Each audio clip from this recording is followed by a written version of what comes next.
All right, what's going on, everybody? The Iceman here on the Iceman V2013 YouTube channel, the Jeffrey Rose YouTube channel. And in this video, I'm going to talk about, everybody is always talking about the WWE and the Attitude Era and whatnot. And yeah, it was a great time in the world of professional wrestling. I think to me, it was when people talk about the WWE or the WWF, what you're going to really remember, especially for those of us that lived through it, would be the Attitude Era, which was probably the most phenomenal era ever in World Wrestling Entertainment's history. But to be quite honest with you, this all began in the late '90s. Okay, now I want to go back a decade, and I want to talk about when the Crockettts owned uh, NWA Wrestling, National Wrestling Alliance. This was the originators of the Attitude Era, so to speak. I mean, obviously it wasn't called that back then, but this is how NWA was. You go back to the early to mid to going on to the late 80s, NWA was total attitude.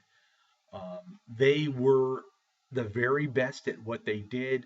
Um, it wasn't until Ted Turner bought them out that it became more of a worldwide thing because the Crockett promotion was based down south. And so a lot of people never got to see it. But if you want to see some good promos being cut, go back and watch promos that were made in the NWA. Dusty Rhodes was one of the very best doing promos back then, and I think there's not too many people that lived through this time, this era, that would disagree because Dusty Rhodes was phenomenal on the mic, as well as the likes of Ric Flair, Tully Blanchard, Ole and Arn Anderson, the original Four Horsemen. Back then, it was just a time that everything was just almost perfect in wrestling. And if NWA was worldwide back then, I think wrestling today, who knows where it'd be? Who knows where, would WCW actually existed? Because if the Crockett's, you know, uh, really thrived on all the money that was coming in, what would they have done? Where would their promotion be, today? I'm not saying it would still be around, but I think it's quite possible that they may never have sold to Ted Turner. I mean, they sold to Ted Turner because it was financial issues, and back then in the NWA days, if you really want to learn more about it, check out the documentary. Uh, I think it's by High Spots that did a documentary on the Crockett promotion. It was a very good documentary, but they were bringing in so much money, but it got to the point, and it was much like WCW back when NWO was around. They brought in so much money, but they wasted so much. And NWA did the same thing. They were bringing in so much money, they didn't know what to do. I mean, people were just taking flights across country. Just, it wasn't for wrestling purposes. It might have been personal reasons as well.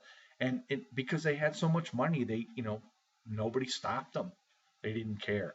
A lot of people were blaming Dusty Rhodes um, for a lot of stuff that went on and a lot of the reason why they lost money.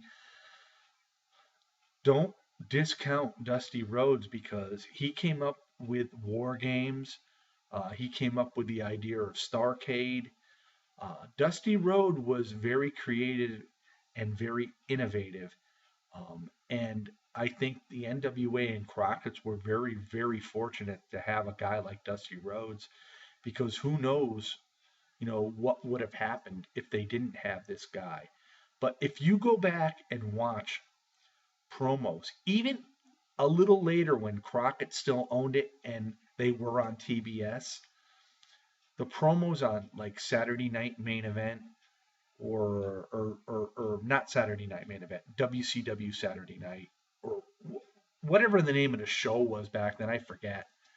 Um, but the promos were like number one, man, number one.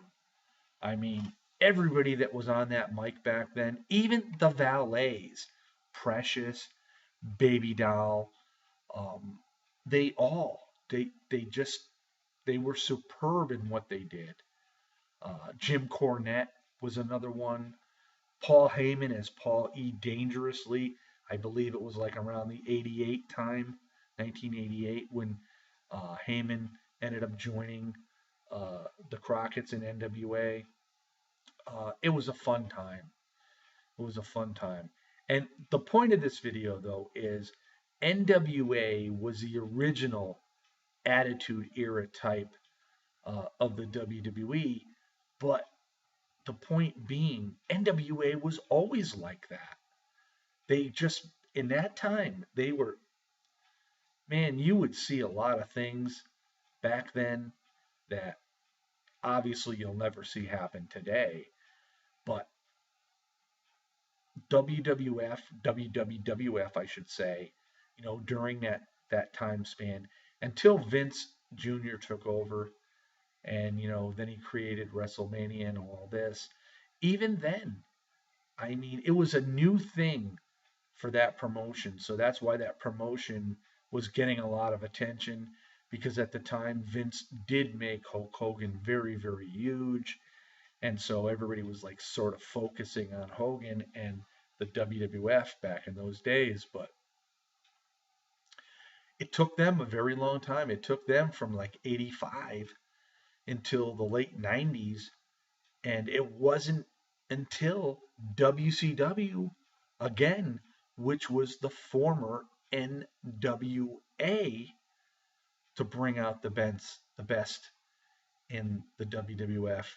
And what they did was, recreate an attitude era from the NWA old days. And check out your history. Go back and watch. Go back and watch a lot of the promos. Go back and watch a lot of the matches in NWA. There's a lot of people on here I know that enjoyed it. The cage matches with Ric Flair. It was never unheard of to have a cage match for an hour. I mean, this is how it was back then.